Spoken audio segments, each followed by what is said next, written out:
Bonjour à chacun et chacune, que le Seigneur vous bénisse et vous fasse ressentir tout son amour et le prix que vous avez à ses yeux. Je lis avec vous 1 Jean 5, verset 9. Si nous recevons le témoignage des hommes, le témoignage de Dieu est plus grand, car le témoignage de Dieu consiste en ce qu'il a rendu témoignage à son Fils. Vous avez remarqué que l'apôtre, au début de son écrit, rappelle qu'il est témoin de ce qu'il rapporte. Car la vie a été manifestée, et nous l'avons vue, et nous lui rendons témoignage, et nous vous annonçons la vie éternelle qui était auprès du Père, et qui nous a été manifestée. C'est 1 Jean, chapitre 1, verset 2.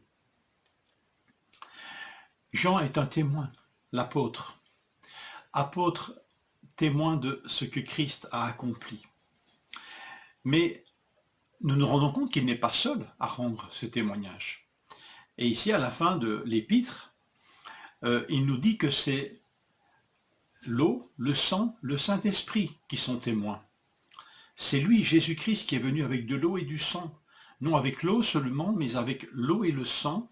Et c'est l'Esprit qui rend témoignage, parce que l'Esprit est la vérité. Alors, si nous recevons le témoignage des hommes, celui de Jean, à combien plus forte raison devons-nous recevoir le témoignage de Dieu lui-même qu'il rend à son Fils? Alors, expression mystérieuse peut-être, qui nous semble en tous les cas surprenante de dire que l'eau et le sang rendent témoignage. De quelle eau et de quel sang s'agit-il? Alors, si nous en revenons à l'évangile de Jean, nous rendons compte que lors du baptême de Jésus, l'eau, Jean-Baptiste, le Baptiste lui-même rend témoignage à Jésus. Je ne le connaissais pas, mais celui qui m'a envoyé baptiser d'eau, celui-là m'a dit, celui sur qui tu verras descendre l'Esprit et s'arrêter, c'est celui qui baptise du Saint-Esprit. Et j'ai vu, et j'ai rendu témoignage qu'il est le Fils de Dieu, le témoignage de l'eau. Mais il y a aussi témoignage de Jean lui-même, l'évangéliste, lors de la mort de Jésus. Jean 19, verset 34, « Mais un des soldats lui perça le côté avec une lance, et aussitôt il sortit du sang et de l'eau. Et celui qui l'a vu a rendu témoignage, et son témoignage est vrai, il sait qu'il dit vrai, afin que vous croyiez aussi. » Le témoignage du sang à la croix, le témoignage de l'eau au baptême, celui de Jean le Baptiste, celui de Jean l'évangéliste. L'Esprit témoigne de ces choses, et il en témoigne en nous. 1 Jean 5, verset 10, « Celui qui croit au Fils de Dieu a ce témoignage en lui-même. »